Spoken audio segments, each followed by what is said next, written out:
नाजरीन सलाम और मोहब्बत के साथ पल पल न्यूज़ में आपका तहे दिल से खैर मकदम करता हूं।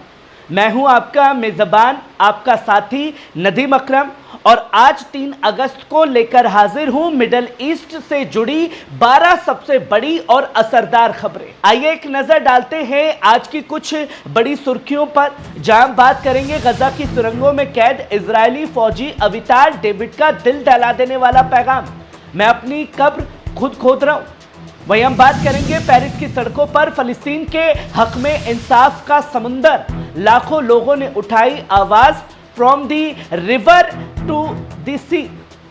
वहीं हम बात करेंगे ईरान ने पेश किया 3 मरहलों वाला नया डिफेंस प्रोग्राम, सिविल सेक्टर्स को भी जंग के लिए तैयार रहने का हुक्म। वहीं हम बात करेंगे चीन की चेतावनी, हम अमेरिका और उसके पिट्ठुओं को एशिया में नेस्तनाबूद करेंगे। वहीं हम बात करेंगे गजा में अल-कसाम, सराय अल-कुदूस और नासिर ब्रिगेड का एक साथ जवाबी हमला, दर्जनों इजरायली सिपाही हलाक और जख्मी। जहां ये तमाम बड़ी खबरें आपकी स्क्रीन पर होंगी। आप पहली खबर अपनी स्क्रीन पर देख सकते हैं, इजरायली फौजी अवितार डेविड का कैद से पैगाम, मैं अपनी कब्र खुद खोद रहा हूं। दोस्तों, गजा में कैद इजरायली सिपाही अवितार डेविड का एक दिल दहला देने वाला टेलीविजन बयान सामने आया है। उसने कहा कि मैंने कई दिनों से खाना नहीं खाया है, यहाँ सिर्फ दाल और चने जैसे मामूली खाने को मिलता है, हमारे पासबान जो बन पड़ता है वही दे रहे हैं। उसने अपने ही हुकूमत पर सवाल उठाते हुए कहा, नेतन्याहू ने हमें छोड़ दिया, इजराइल में जो तालीम दी गई थी वो सब बकवास है, झूठी निकली। सबसे खौफनाक बात यह है कि डेविड ने कहा कि मैं अपनी कब्र खुद अपने हाथों से खोद रहा हूं, जिस्म कमजोर होता जा रहा है और शायद अब इसी सुरंग में दफन हो जाऊंगा। यह बयान न सिर्फ इजरायली सियासत पर सवाल है, बल्कि जंग के दर्दनाक नतीजों का भी आईना है, जो तस्वीर बहुत कुछ बयां कर रही है। वहीं आप दूसरी खबर देखिए, पानी की एक बूंद के लिए तरसते बच्चे। नाज़रीन, इस वीडियो को देखने से पहले दिल थाम लीजिए। नन्हे नन्हे बच्चे नंगे पांव, थके हुए जिस्म और प्यास से सूखे होठों के साथ एक वाटर ट्रक के नीचे से टपकते पानी की हर बूंद जमा करने की कोशिश कर रहे हैं। ये कोई फलस्तीनी फिल्म का सीन नहीं, हकीकत है। एक ऐसी हकीकत जो रोज इन मासूमों की जिंदगी दोहराई जाती है, बिना पानी, बिना छत और बिना किसी बुनियादी सहूलत के। ये बच्चे इस कदर मजबूर हैं कि जमीन पर बहती गंदगी से भी राहत ढूंढते हैं। क्या सही है हमारी दुनिया की तरक्की? क्या इन बच्चों की कोई आवाज नहीं है? इस मंजर में सिर्फ प्यास नहीं दिखती दोस्तों, बल्कि एक पूरी कौम की बेबसी, बेकसी और इंसाफ और महरूमी का आलम नजर आता है। इन्हें नजरअंदाज मत कीजिए, ये हमारी जिम्मेदारी है। वहीं आप तीसरी खबर देखिए, इस्लामाबाद में ईरानी सदर का इस्तकबाल। नाज़रीन, आज पाकिस्तान और ईरान के दरमियान रिश्तों में एक नया मोड़ जुड़ गया है, जब पाकिस्तान के वजीर आजम शहबाज शरीफ ने ईरान के सदर मसूद पेजाशकिन का इस्लामाबाद पहुंचने पर जाती तौर पर इस्तकबाल किया। एयरपोर्ट पर गर्मजोशी से हुई मुलाकात ने यह पैगाम दिया कि दोनों ममालिक सिर्फ हमसाया नहीं, बल्कि मुश्तरका ताउन और इत्तेहाद के हामी हैं। शहबाज शरीफ ने न सिर्फ सदर पेजाशकिन के साथ हाथ मिलाया, बल्कि उन्हें गुलदस्ता पेश करके एक बरादर मुल्क की तरह खुश आमदीद कहा। यह मुलाकात आने वाले दिनों में तिजारत, सरहदी सिक्योरिटी और ताउनी मुआहिदों को मजीद मजबूती देने का जरिया बन सकती है। वहीं आप चौथी खबर देखिए, आज सलाम उस जायरीन को जिसने इजराइल को रुला दिया। नाजरीन, अरबईन से पहले आज एक ऐसा मंजर देखने को मिला जिसने पूरी दुनिया का ध्यान खींचा। ईरान से इराक की सरहद में दाखिल होते पहले जायरीन का इस्तकबाल इराकी कबीलों ने ऐसे किया जैसे अपने खून के रिश्तेदार वापस लौटे हों। किसी ने उन्हें फूलों से नवाजा, किसी ने पानी पेश किया और किसी ने कहा, आज हम उस मेहमान को सलाम पेश करते हैं जिसने इजराइल को रुला दिया। ये सिर्फ एक सफर ए अकीदत नहीं है, बल्कि मजलूमों की आवाज है जो हर साल अरबईन के मौके पर करबला की जानिब रवाना होती है और दुनिया को याद दिलाती है कि इमाम हुसैन का पैगाम अब भी जिंदा है। یہ دنیا کی سب سے بڑی سالانہ زیارت اور اس کی خاموش قدموں کی گونج سیاست کی دیواریں ہلا دیتی ہیں۔ اور کچھ لوگ کہتے ہیں کہ اسرائیل سے جیتنا ہر کسی کے اوقات کی بس کی بات نہیں ہے۔ اوقات کیا ہے؟ جس دن امریکہ کا سایہ ہٹا ساری ہیکڑی اسرائیل کی دھری کی دھری رہ جائے گی۔ وہیں آپ پانچویں خبر دیکھیں، چین کی چیتاونی۔ امریکہ کو چیتاونی دی ہے، چین کا اعلان صاف ہے کہ ایشیا میں موجود امریکی عناصر اور اس کے پٹھو ہم انہیں بہت کم وقت میں کچل ڈالیں گے۔ یہ بیان صرف ایک جملہ نہیں ہے بلکہ جنگی ہنبندی کی اور بڑھتی قدموں کی گونج ہے۔ بیجنگ کا صاف کہنا ہے کہ امریکہ تائیوان اور فار ایسٹ میں جو دخل اندازی کر رہا ہے وہ اب برداشت کے باہر ہے۔ پی ایل اے کا دعویٰ ہے کہ اگر ضرورت پڑی تو وہ ایشیا میں امریکی اتحادیوں کو بھی نستنابود کر دے گا، چاہے وہ جاپان ہو، دکشن کوریا ہو یا کوئی اور۔ کیا ایشیا اب کسی نئے ٹکراؤ کی دہلیز پر کھڑا ہے؟ جواب آنے والے دنوں میں ملے گا۔ وہیں آپ چھٹی خبر دیکھ سکتے ہیں، اسرائیلی کمانڈ سینٹر پر راکٹ حملہ، درجنوں سپاہی ہلاک یا زخمی۔ ناظرین، غزہ کی سرزمین سے ایک تازہ ویڈیو فوٹیج سامنے آیا ہے جس میں صاف دیکھا جا سکتا ہے کہ خان یونس سے فلسطینی تنظیم اسلامک جہاد نے ایک قریب دوری تک مار کرنے والا راکٹ داغا ہے۔ یہ راکٹ سیدھے جا کر اسرائیلی کمانڈ اینڈ کنٹرول سینٹر پر گرتا ہے جہاں درجنوں اسرائیلی قابض فوجی موجود ہوتے ہیں۔ حملے میں سیدھے نشانہ لگنے کی تصدیق ہوئی اور ویڈیو میں دھماکے کے بعد دھوئیں کا غبار اور افراتفری کا منظر صاف دیکھا جا سکتا ہے۔ فلسطین اسلامک جہاد کا دعویٰ ہے کہ یہ سینٹر ان علاقوں سے آپریشن چلا رہا تھا جو غزہ میں تباہی اور بے گناہوں کی شہادت کا سبب بنے ہیں۔ کیا یہ اسرائیل کی حفاظتی حکمت عملی کی ناکامی ہے یا پھر غزہ کی ریزسٹنس اب نئے مرحلے میں داخل ہو چکی ہے؟ اور اس ویڈیو کو دیکھنے کے بعد لوگ آنکڑے لگائیں گے کہ درجنوں کتنے ہوتے ہیں ندیم بھائی؟ ہلاک ہونے والے سینکوں کی سنکھیا بتائیں۔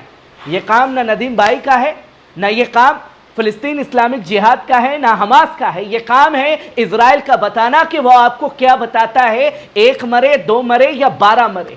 وہیں آپ 7ویں خبر دیکھ سکتے ہیں، فلسطین کے حق میں سڑکوں پر اتر آئے لوگ۔ دوستو، ہاتھوں میں فلسطینی پرچم، نعرے اور انقلابی جوش۔ From the river to the sea, Palestine will be free کی صدائیں پورے شہر میں گونج رہی ہے۔ یہ احتجاج صرف ایک ملک کا نہیں ہے بلکہ پوری انسانیت کی آواز بن چکی ہے۔ فرانسیسی عوام کا یہ جلجلہ دنیا کو بتا رہا ہے کہ فلسطین اکیلا نہیں ہے۔ دنیا کی عوام فلسطین کے ساتھ کندھے سے کندھا ملا کر کے کھڑی ہوئی ہے، بے شک سے اس کی حکومت اسرائیل کے ساتھ ہو۔ وہیں آپ 8ویں خبر دیکھ سکتے ہیں، ایک بڑا ٹکراؤ سیریا میں دیکھنے کو ملا ہے دوستو۔ سیریا کے منبیز علاقے سے اس وقت ایک خطرناک جھڑپ کی خبر سامنے آئی ہے۔ سیریا وزارت دفاع کے مطابق قصد یعنی SDF قوات سوریہ اد ڈیموکریٹیا نے بے مقصد اور غیر ذمہ دارانہ طریقے سے منبیز کی قصریہ گاؤں اور اس کے آس پاس راکٹ حملے کیے ہیں جس میں 4 فوجی اور 3 شہری زخمی ہو گئے ہیں۔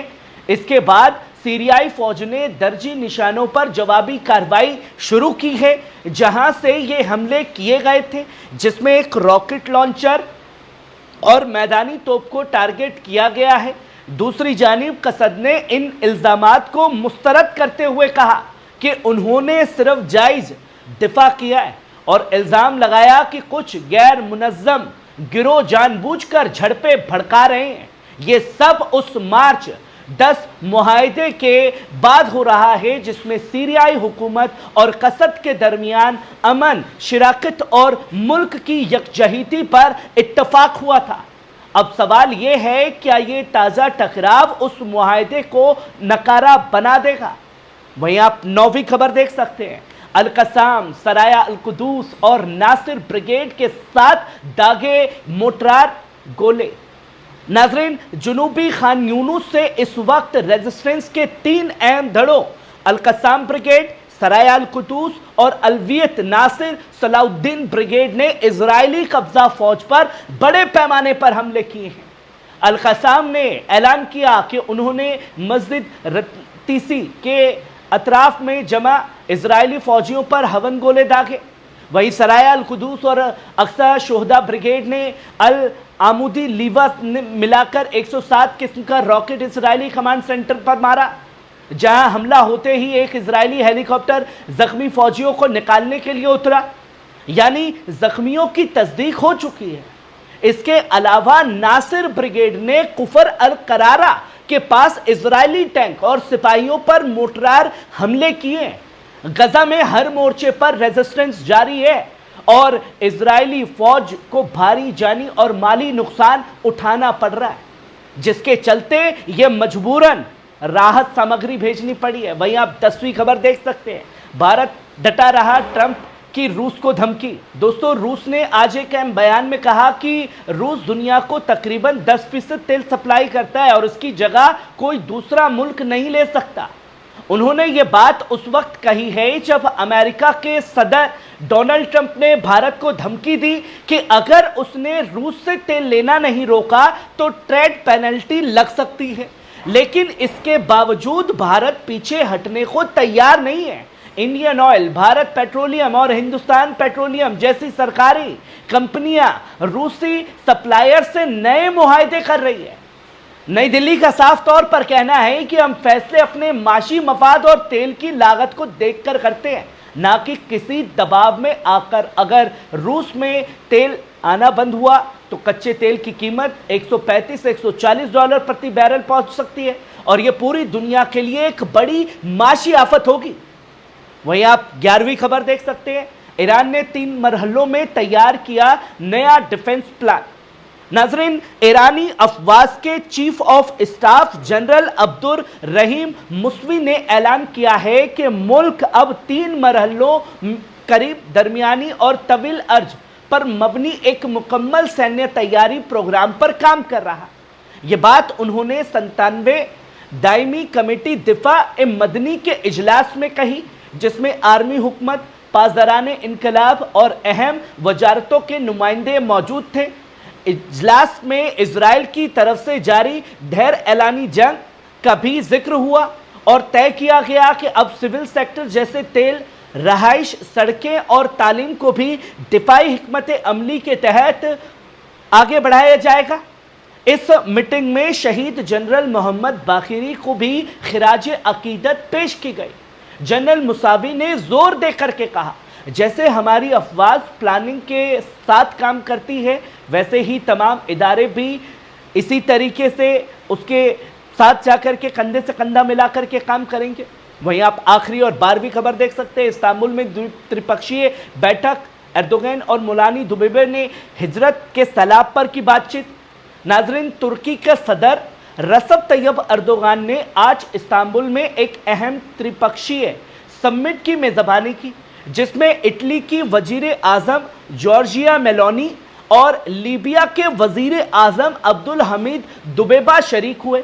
इजलास का मरकजी मौजू था लीबिया से यूरोप की तरफ जारी गैर कानूनी हिजरत, जो हज़ारों अफ्रीकी अफराद के लिए समुंदर का जानलेवा सफ़र बन चुका है। एर्दोगन ने इस मौके पर जोर दिया कि मदीनी बहरे रूम में बढ़ती चुनौतियों का सामना सिर्फ बाहमी ताउन और मुश्तरका इक़दामात से ही मुमकिन है। उन्होंने साफ कहा, हमें हिजरत की लहरों को रोकने के लिए दायर और पायदार हल निकालने होंगे और इसमें हर मुल्क की जिम्मेदारी बराबर की है। लीबिया जो इस हिजरत का अहम मरकज बन चुका है, अब इस मुहिम में सीधे शामिल हो चुका है, जिसकी तस्वीरें लोगों के सामने है। नाज़रीन, ये थी 3 अगस्त की 12 मिडल ईस्ट की सबसे बड़ी खबरें। आपको कैसी लगी? कमेंट बॉक्स में आकर के अपनी राय ज़रूर दीजिएगा। शुक्रिया।